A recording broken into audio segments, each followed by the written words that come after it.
Irmãos amados, vamos abrir a palavra, por gentileza, no Evangelho de Cristo, conforme o registro de Marcos, capítulo 16. Marcos 16, versículo 7. Marcos 16, versículo 7. Eu queria que toda a igreja lesse comigo esse texto. Vamos juntos.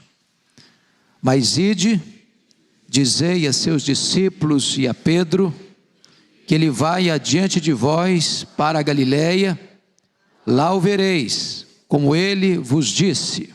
Amém. Eu quero tratar do seguinte tema nesta noite: queda e restauração. Para mim, uma das vidas mais emblemáticas da Bíblia é a vida de Pedro. Eu não conheço ninguém mais parecido com você e comigo do que Pedro. Falamos agora à tarde sobre Davi, um dos expoentes do Antigo Testamento. Agora falaremos sobre Pedro, um dos expoentes do Novo Testamento. Pedro foi um homem que teve experiências incríveis e intensas com o Senhor. Ele nasceu em Betsaida, ali às margens do mar da Galileia, filho de João. Ele era irmão de André. Ele foi pescador, ele foi até um empresário de pesca, e ele foi chamado por Jesus para ser discípulo, para ser pescador de homens. E ele andou com Jesus, e ele escutou Jesus, ele viu Jesus fazer milagres, ele viu Jesus levantando paralíticos, ele viu Jesus curando cegos, ele viu Jesus curando mudos e surdos, ele viu Jesus purificando leprosos, ele viu Jesus ressuscitando mortos. Esse homem foi um líder. Todas as listas dos apóstolos do Novo Testamento, ele encabeça todas elas. Líder natural, um homem de temperamento quente, às vezes falava antes de pensar. Um homem contraditório às vezes, um homem de altos e baixos, de avanços e recuos, de subidas e quedas, de coragem e covardia. Um homem que era capaz de fazer declarações belíssimas sobre Jesus: tu és o Cristo, Filho do Deus vivo, para depois tentar afastá-lo do projeto de Deus. Capaz de fé robusta: se és tu, manda-me ir ter contigo por sobre as águas, para depois naufragar.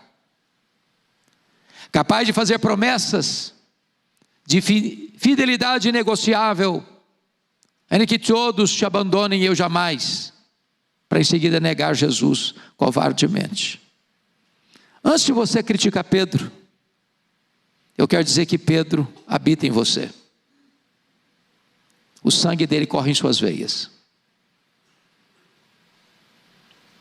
A medula dele está em você. O coração dele bate no seu peito. Aqui eu quero examinar com vocês, à luz desse texto, que trata da restauração dele. Em primeiro lugar, se ele precisa restaurar, é porque caiu. E quais foram as causas da queda de Pedro? E por que estamos examinando isso? Os sermões chamados biográficos, pastor Erival, parece que são mais fáceis para a gente do que um sermão de uma nomenclatura ou de um tema, porque a gente se identifica com a pessoa. Nos vemos no rosto da pessoa. E a pergunta é: por que esse homem caiu? Quais foram os degraus que esse homem desceu na sua queda? E eu queria hoje que vocês tivessem Bíblia aberta, porque para a gente assimilar não basta ouvir. Quando você ouve e você vê, você cresce na assimilação. Então, a primeira coisa que eu elenco aqui nas Escrituras, que levou Pedro à queda, foi a sua exagerada confiança em si mesmo. Então agora vamos abrir a Bíblia para olhar isso. Por gentileza, olha comigo o que ele escreve em Mateus 26:35. O que está escrito em Mateus 26:35. Olha a afirmação dele. Leia comigo, por gentileza. Mateus 26:30. Vamos todos juntos. Disse-lhes Pedro: ainda que me seja necessário morrer contigo, de nenhum modo te negarei. Todos os discípulos disseram o mesmo. Quando ele diz, ainda que me seja necessário morrer contigo, de nenhum modo te negarei, ele estava confiando no seu taco. Eu tenho estrutura, eu tenho compromisso, eu tenho coragem, eu faço. Lá em Marcos 14:31, vocês não precisam ler, só eu vou repetir, mas ele insistia com mais veemência: ainda que me seja necessário morrer contigo, de nenhum modo te negarei. Lucas 22:23, Senhor, estou pronto a ir contigo, tanto para a prisão como para a morte. Preste atenção nisso, parece ser uma virtude, mas pode ser também uma casca de banana. Quando você tem uma exagerada confiança em você mesmo. Eu faço, eu consigo, eu vou, eu resolvo, é comigo. Confiar em você mesmo é um perigo. Esse foi o primeiro degrau da queda de Pedro. Vamos ao segundo degrau. Ele considerou-se melhor do que os outros. Veja bem, primeira autoconfiança exagerada. Agora eu olho e não, eu sou melhor que você. Você não consegue não, mas eu consigo. Vamos ver o que está escrito? Olha aí Marcos 14:29. Marcos 14:29. Vocês vão ler comigo. Isso é processo de assimilação, de aprendizado. Você está lendo e você está falando e você está ouvindo. Então todos juntos, vamos lá? 14:29. Disse-lhe Pedro: ainda que todos se escandalizem, eu jamais. Sabe o que ele está dizendo? Eu sou melhor que os outros. Eu sou mais crente, sou mais leal, sou mais fiel, sou mais confiável. Em Mateus 26:33 está escrito: ainda que venhas a ser preso para todos, nunca o serás para mim. O que ele está fazendo aqui? Se comparando com os outros e se elevando acima dos outros. É um perigo isso. Toda vez que você se acha melhor que alguém, você está em grande perigo.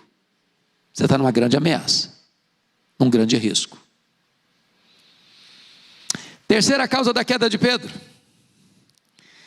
ele foi incapaz de orar e vigiar na hora mais crucial da vida.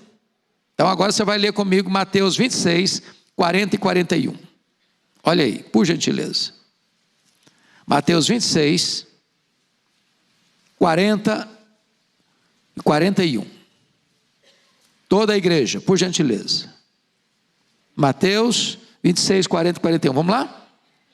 E voltando para os discípulos, achou-os dormindo, e disse a Pedro: então nem uma hora pudestes vós vigiar comigo? Vigiai e orai, para que não entreis em tentação. O espírito, na verdade, está pronto, mas a carne é fraca. O contexto é que Jesus está entrando no Getsêmani. O contexto é que Jesus deixa 8 dos discípulos para trás, pega Pedro, Tiago e João, e diz: vocês vêm comigo. E diz o texto bíblico que Jesus abre o coração para esses 3 e diz assim: a minha alma está profundamente triste até a morte, ficai comigo, vigiai comigo. E Jesus avança sozinho para o interior do jardim e chora e ora e se submete à soberania do Pai. Quando volta para eles, os 3, eles estão dormindo. Depois da advertência de Jesus e do pedido de Jesus. E é curioso que Jesus não acorda os 3, desperta o Pedro. Por que o Pedro? Porque o Pedro já tinha dado demonstrações sobejas de que ele se considerava melhor do que os outros. Quanto mais privilégios, mais responsabilidade. Quanto mais compromisso, mais forte deve ser a fidelidade. E sabe, meus irmãos, quando nós deixamos de vigiar e orar, nós caímos em tentação. Se Pedro, apóstolo de Jesus e líder dos apóstolos, caiu em tentação, não pense você que você está livre. Quarto lugar, sabe por que Pedro caiu?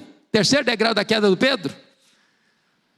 Perdeu o controle emocional. Olha comigo, João 18, versículo 10. Nós vamos ler, João 18, versículo 10. Voltando a repetir, isso é processo pedagógico. Você está ouvindo, você está lendo, você está ouvindo a sua própria voz. João 18, 10. Toda a igreja, vamos lá. Então, Simão Pedro puxou da espada que trazia e feriu o servo do sumo sacerdote, cortando-lhe a orelha direita. E o nome do servo era Malco. Versículo 11. Mas Jesus disse a Pedro: mete a espada na bainha. Não beberei porventura o cálice que o meu pai me deu? Isso é valentia carnal. Valentia carnal. É destempero emocional. É descontrole. É falta de domínio próprio. É entrar na guerra errada, contra as pessoas erradas, com as armas erradas, com motivação errada. Jesus chegou a dizer para Pedro: se eu precisasse desse tipo de ajuda, Pedro, eu rogaria ao Pai, e Ele me mandaria mais de 12 legiões de anjos. Você tem ideia de o que representa 12 legiões de anjos? São 72 mil anjos. Um anjo só matou 185 soldados assírios ao redor de Jerusalém. Agora, o que pode fazer 72 mil anjos? O pastor Arival brincou conosco, com o jeito que ele tem, que só ele pode falar. Se eu falar, vai virar um escândalo. Ele fala, todo mundo ri, ninguém fica com raiva dele, é uma bênção, isso é dom de Deus. Tem hora que você fica irritado. Tem hora que você dá vontade de fazer algumas coisas. Mas louvado seja Deus, dá vontade, passa também. O Pedro achou que o problema era com ele. E achou que com a espada ele resolveria tudo. E se Jesus não curasse o Malco, talvez devia ter 4 cruzes lá no Calvário. Destempero emocional não ajuda em nada. Não resolve nada.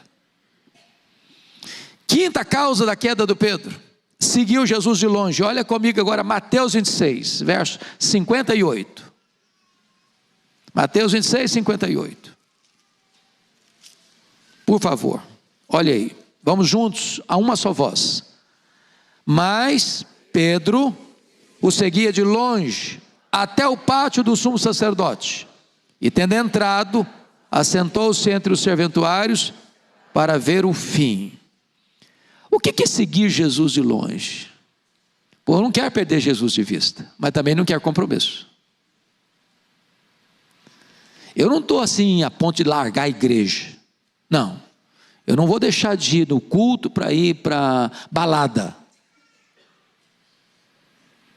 Não vou deixar de ir no culto para assistir Corinthians e Palmeiras. Nem para assistir Fórmula 1. Eu vou para a igreja.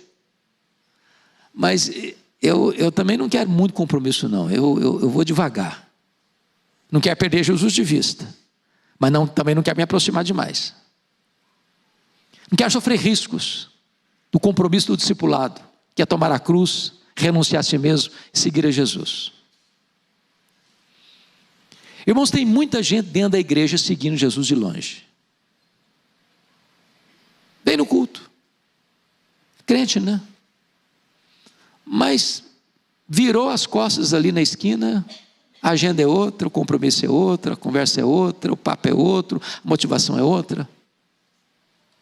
E Jesus de longe, sem muito compromisso, sem aliança, sem riscos. Esse é o Pedro. Bom, sexta causa da queda dele, sexto degrau. Pedro assentou-se na roda dos escarnecedores. Confira comigo, por gentileza, Lucas 22, 54 e 55. Tem os textos paralelos, nós não estamos lendo todos os paralelos para vocês terem a oportunidade de em casa depois rever essa matéria. Lucas 22, 54 e 55. Vamos juntos, toda a igreja? Então, prendendo-o, o levaram e o introduziram na casa do sumo sacerdote. Pedro seguia de longe. E quando acenderam fogo no meio do pátio e juntos se assentaram, Pedro tomou o lugar entre eles. A Bíblia diz que um abismo chama outro abismo. Ninguém cai assim de uma vezada só. É um processo. Cede um pouquinho hoje, cede um pouquinho amanhã. Não para refletir, não retoma. E Pedro vai entrar exatamente no quartel-general do inimigo.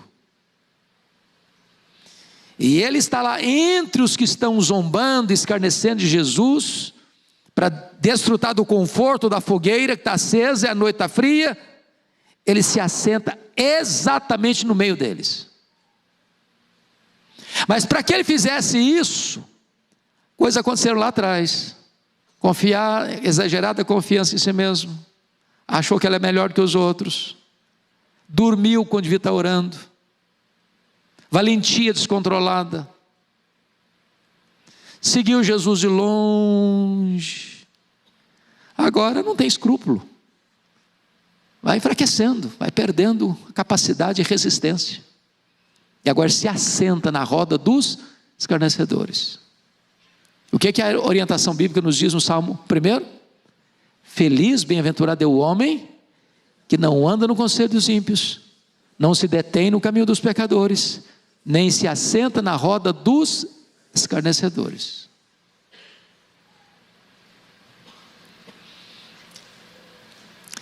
Houve uma época, pastor Ival, que lá em Vitória nós fizemos uma programação inusitada, até arriscada diria. Naquele ano eu disse para o conselho da igreja assim: esse ano nós não vamos fazer retiro, esse ano nós vamos para o miolo da crise, nós vamos para o miolo da tempestade, nós vamos para dentro do carnaval, evangelizar.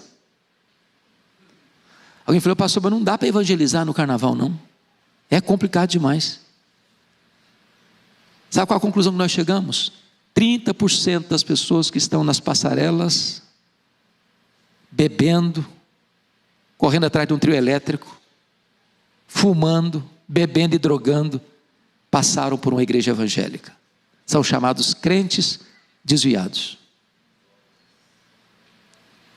E quando nós chegávamos para abordar a pessoa na rua, no meio da confusão, a pessoa desatava a chorar. Nós a levávamos para um lugar mais íntimo, secreto, orar por ela. E ela em lágrimas voltava para casa, se arrependendo do seu erro. É um processo. Processo. Daqui a pouquinho a pessoa está lá no meio da coisa. Crente, servo de Deus. Foi cedendo pouquinho a pouquinho. Mas o último degrau da queda do Pedro foi que ele negou Jesus 3 vezes. Abra sua Bíblia em Mateus 27, por favor. Aliás, Mateus 26. Mateus 26, por gentileza. Versos 60 a 62. Mateus 26, 70, 72, 74, são 3 versículos, porque é um crescendo, e você vai entender porquê, e só Mateus coloca esse crescendo aqui, tá? Por isso nós estamos lendo Mateus. Então primeiramente vamos ler Mateus 26, 70, toda a igreja comigo. Ele, porém, o negou diante de todos, dizendo: não sei o que dizes. Só até aqui. Ele negou diante de todos. Eu não sei o que dizes. O que foi dito para ele? também tu estavas com Jesus o Galileu. Ele negou diante de todos: eu não sei o que vocês estão falando. Agora vamos ler o versículo 72, toda a igreja. E ele negou outra vez com juramento: não conheço tal homem. Qual é a ascensão, qual a intensificação do problema? Na primeira vez ele nega, na segunda ele nega com juramento: eu juro que eu não conheço Jesus. Terceiro grau, ou degrau da queda aí, versículo 74, vamos lá. Então começou ele a praguejar e a jurar: não conheço esse homem. Imediatamente cantou o galo. Então ele negou. Segundo, ele negou com juramento. Terceiro, ele negou com praguejamento. Ele jurou e blasfemou, falou palavrão: eu não conheço Jesus. Fundo do poço. Sabe o que está acontecendo aqui? Negou seu nome, negou sua fé, negou seu apostolado, negou o seu Senhor. Pedro, fragmento de pedra, mentira. Pedro, pó, apenas pó. Se você está censurando Pedro, se você está criticando Pedro no seu coração, Pedro mora dentro de você. O coração dele bate em seu peito, o sangue dele corre em suas veias. Nem você, nem eu somos melhores do que Pedro. Mas louvado seja Deus, vamos ver agora a restauração. Porque a Bíblia trata de restauração. Não importa quão longe você tenha ido, não importa quão profundamente você tenha caído, Jesus está aqui hoje para restaurar você. Você que está nos assistindo, não importa onde você esteja, como você esteja, Jesus está nesta noite aqui para restaurar a sua vida. Então vamos ver as causas da restauração de Pedro. Primeiramente, o olhar compassivo de Jesus. Olha aí, Lucas 22. Abra aí, Lucas 22, 60 a 62. Lucas 22.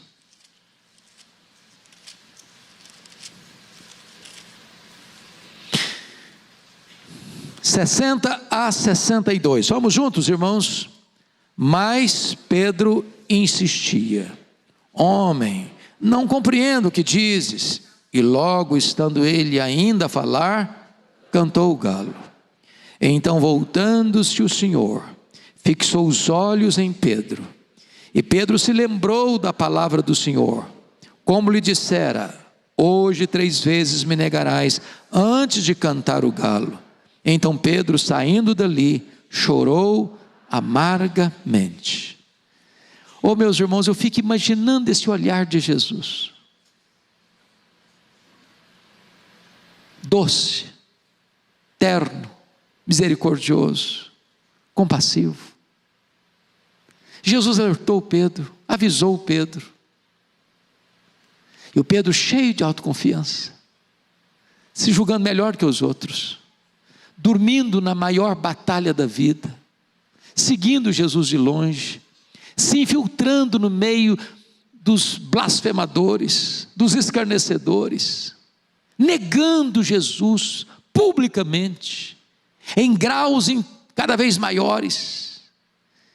E agora, no auge da sua queda, ou no mais profundo da sua queda, melhor dizendo, Jesus olha para ele, sem uma palavra, sem um discurso, sem um sermão, sem qualquer palavra dura, apenas um olhar. E esse olhar foi suficiente para derreter o Pedro. Tem olhar, irmãos, que dói mais do que um tapa na cara. É o olhar de Jesus, tão doce, tão meigo, tão gentil. Como diz o cântico: vivi tão longe do Senhor, assim eu quis andar, até que eu encontrei a luz no seu divino olhar. seu maravilhoso olhar, transformou o meu ser, todo o meu viver. Seu maravilhoso olhar. Segundo degrau para a restauração de Pedro, foram as lágrimas do arrependimento. Olha comigo, por gentileza, Marcos 14, 72, vá comigo para lá. Marcos 14, 72.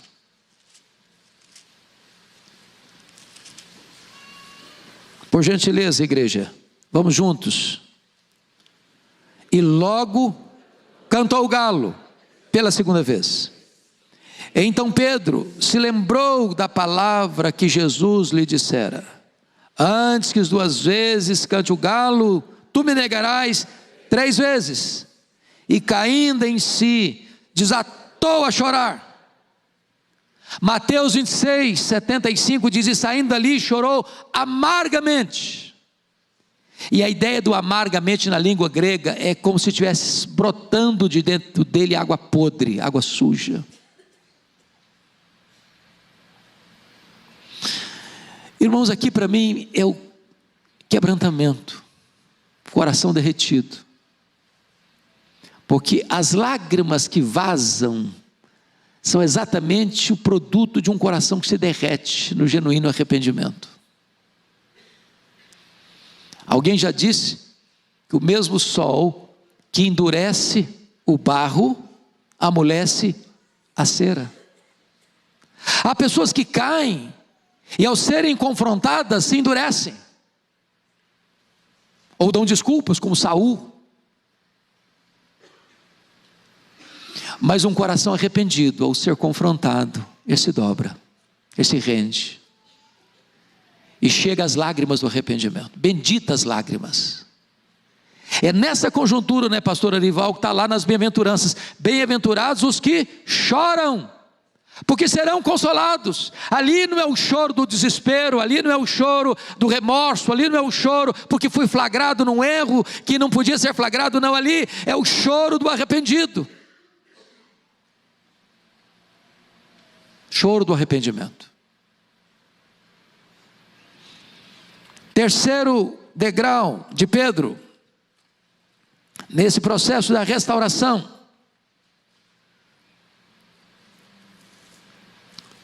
a procura de Jesus por ele. Vamos voltar para Marcos 16, versículo 7. Nós já lemos, mas vamos ler de novo. Marcos 16, 7. Leia comigo, toda a igreja. Mas ide, dizei a seus discípulos e a Pedro, que ele vai adiante de vós para a Galileia. Lá o vereis, como ele vos disse.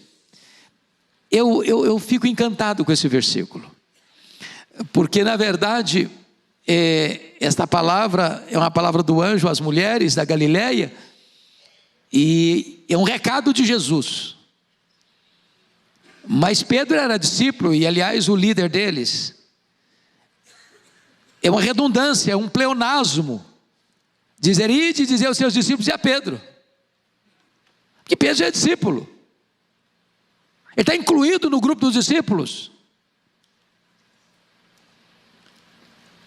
Aliás, ele é o líder dos discípulos. Mas Jesus menciona especificamente o nome dele. E por que o faz? Porque certamente para Jesus, Pedro, nas suas angústias, das suas quedas múltiplas, não se sentia mais discípulo. Em outras palavras, é como se Pedro dissesse que para mim não tem mais jeito, fim de linha, acabou. Eu fui um fracasso, eu decepcionei, eu fui reiteradamente alertado e eu caí assim mesmo, eu fracassei, não dá mais para levantar, não dá mais para erguer a cabeça, não dá mais para ser discípulo. Ele desistiu de Jesus, mas Jesus não desistiu dele. Isso é maravilhoso, sabe por quê? A graça de Jesus é maior que o nosso pecado. Talvez você diz: meu Deus, eu fracassei, eu caí. Meu Senhor, eu envergonhei o teu nome. Meu Senhor, quão profundamente eu caí. Eu quero dizer para você que Jesus está aqui nesta noite para restaurar você, para levantar você, para colocar você de volta no caminho da fidelidade, da graça, da salvação. Jesus está no seu encalço, procurando você.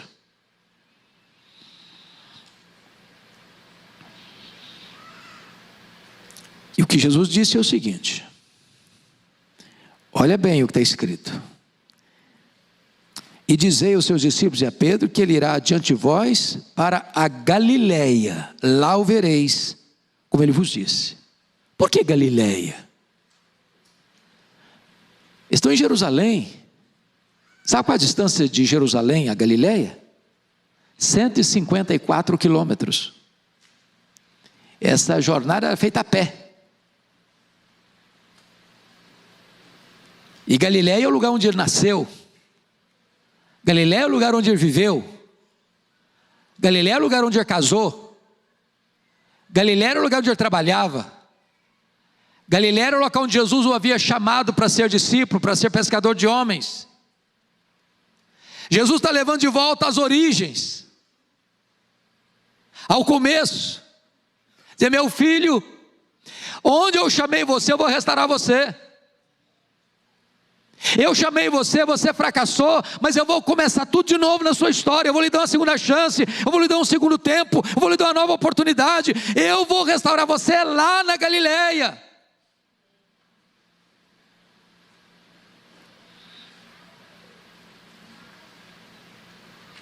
Quarta degrau da restauração, a pergunta de Jesus. Vamos para João 21, por favor. João 21. Versículos 15 a 17. Toda a igreja comigo, por gentileza. Por gentileza, vamos juntos. Depois de terem comido, perguntou Jesus a Simão Pedro: Simão, filho de João, amas-me mais do que estes outros? Ele respondeu: sim, Senhor, tu sabes que te amo. Ele disse: apacenta os meus cordeiros. Tornou a perguntar-lhe pela segunda vez: Simão, filho de João, tu me amas? Ele respondeu: sim, Senhor, tu sabes que te amo. Disse-lhe Jesus: pastorei as minhas ovelhas. Pela terceira vez Jesus lhe perguntou: Simão, filho de João, tu me amas? Pedro entristeceu-se por ele ter dito pela terceira vez: tu me amas? E respondeu-lhe: Senhor, tu sabes todas as coisas, tu sabes que eu te amo.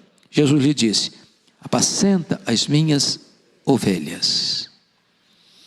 Eu acho isso incrível, porque quando Pedro chega na Galileia, João nos informa que Jesus não estava lá na hora que eles chegaram. E o Pedro, que era líder do grupo, disse assim para os seus colegas: eu vou pescar. E eles disseram: nós vamos contigo. E vamos pescar significa eu vou pescar, significa, olha, então chegou o fim da linha mesmo, então eu vou voltar para o passado, eu vou voltar para as redes, eu vou voltar para a minha empresa, eu vou largar esse projeto de ser discípulo. E naquela noite eles não pegaram nenhuma piaba.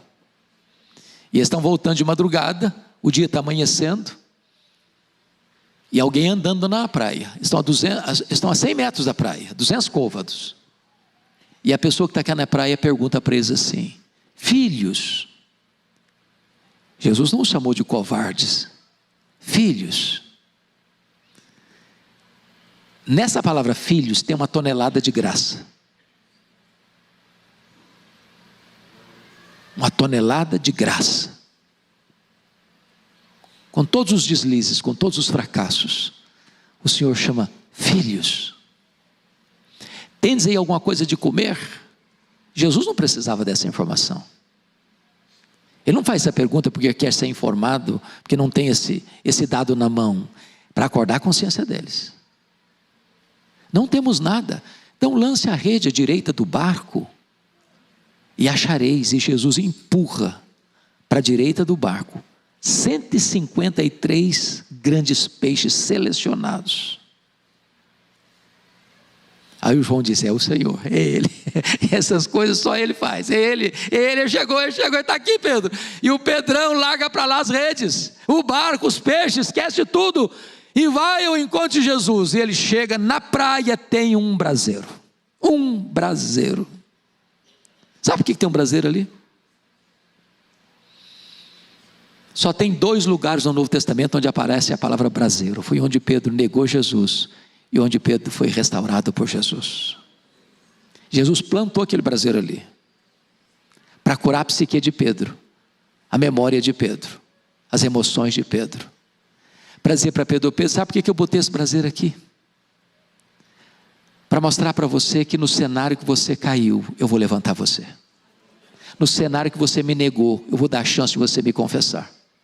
No cenário que você foi um fracasso, eu vou restaurar a sua vida, porque a minha graça é maior do que o seu pecado. Jesus pergunta 3 vezes, mas na primeira pergunta Jesus diz assim: amas-me mais do que esses outros? Por que Jesus faz essa pergunta? Porque lá atrás o Pedro diz: ainda que todos te abandonem, eu jamais. Jesus está perguntando: você ainda acha que você é melhor que os outros? Você ainda acha que você é mais crente mesmo que os outros? Jesus pergunta 3 vezes, porque 3 vezes Pedro havia negado a Jesus. Para cada negação de Jesus, a graça é suficiente para levantá-lo, porque onde alguém ama Jesus, tem chance de recomeçar. Eu fico pensando, pastor Arival, se fosse um presbitério bem conservador, bem cuidadoso com a doutrina, seguindo os passos constitucionais para restaurar o Pedro. Ô Pedro, agora você vai ficar afastado por um tempo, você vai ficar no banco, nós vamos arranjar um irmão aí, um psicólogo, para fazer uma trabalhada na sua mente, porque você está com a cabeça meio confusa. Você vai passar por um exame, os outros apóstolos vão te interrogar, vão acompanhar você por um tempo. Se você demonstrar consistência, a gente vai por etapa restaurando você, tá bom? Você começa a frequentar a igreja, depois você tem licença para começar a pregar, depois você pode fazer mais alguns atos pastorais, então no final, depois de um tempo, você é restaurado. A única exigência que Jesus exigiu, ou pediu, ou requeriu de Pedro foi essa: tu me amas? Se você ama Jesus, você pode recomeçar. Pode recomeçar.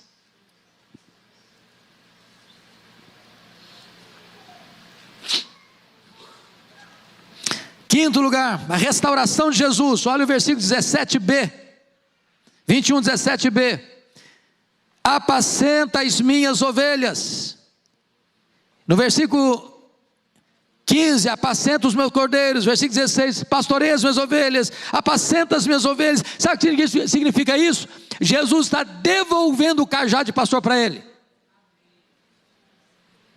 Esse Pedro que até hoje era um covarde, agora não vai ser mais um homem covarde, agora vai ser um homem de oração, agora vai ser um homem cheio do Espírito Santo, agora esse homem vai orar, os enfermos vão ser curados, agora esse homem vai pregar, os corações vão se derreter, agora esse homem vai preso e não tem medo da morte. Jesus não só restaurou a vida dele, Jesus restaurou o ministério dele. E eu quero dizer para você que veio aqui hoje, eu não sei como é que está a sua vida, eu não sei quantas lutas você tem atravessado, eu não sei se você já passou pelas mesmas crises que o Pedro passou, eu não sei se você já chegou um momento na vida que você já negou Jesus com as suas obras, mas hoje Jesus está aqui para restaurar a sua alma e restaurar o seu ministério. E você que está na sua casa, nos acompanhando, hoje é o dia da sua restauração. Vamos ficar em pé?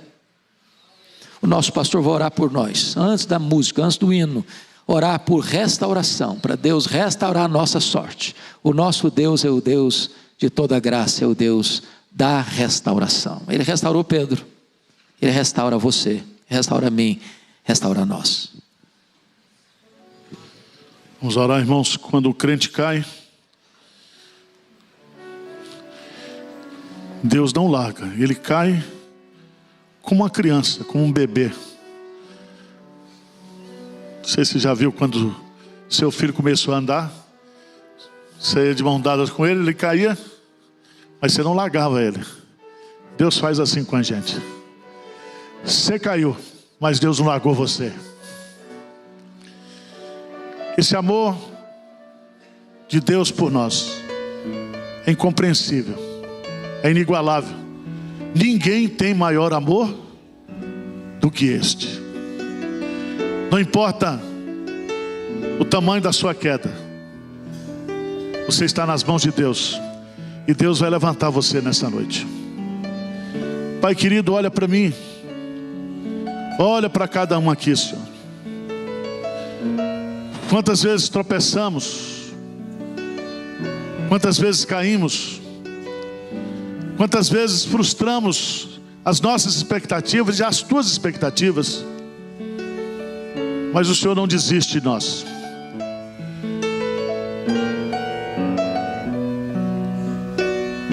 Pessoas se alegram com a nossa queda. O inferno faz festa quando um crente cai, como fez com Sansão. Mas o Senhor é o Deus da restauração. O Senhor é o Deus que levanta os abatidos. O Senhor é aquele que restaura a alma, restaura a comunhão, restaura a identidade, restaura a autoestima. Faz isso, ó Deus. Ó Espírito Santo, Tu que estás presente aqui nesta noite, quebranta corações, levanta corações aqui nesta noite. Que a Tua graça irresistível, que a Tua graça soberana, que a Tua graça maravilhosa opere nesta noite aqui nesta. Tire de nós, ó Deus, toda soberba, toda vaidade. Coloca na nossa mente que o Senhor não permite que nós sejamos provados além das nossas forças, mas juntamente com a provação vem o escape. Faz isso, Senhor. Devolve ministérios aqui nesta noite. Gente que trabalhava, que cantava, que servia, que caiu em pecado, que passou, ó Deus, por vales sombrios, por tristezas. Restaura-os nesta noite, Pai. Traz de volta para o ministério, traz de volta para o louvor, traz de volta para o trabalho do Senhor nesta noite. Faz isso, Senhor, porque nós precisamos. Faz isso porque nós somos Teus. Faz isso para mostrar a Tua graça operosa na nossa vida. A glória é Tua, o louvor é Teu, a ação é Tua. Nós oramos em nome de Jesus. Amém.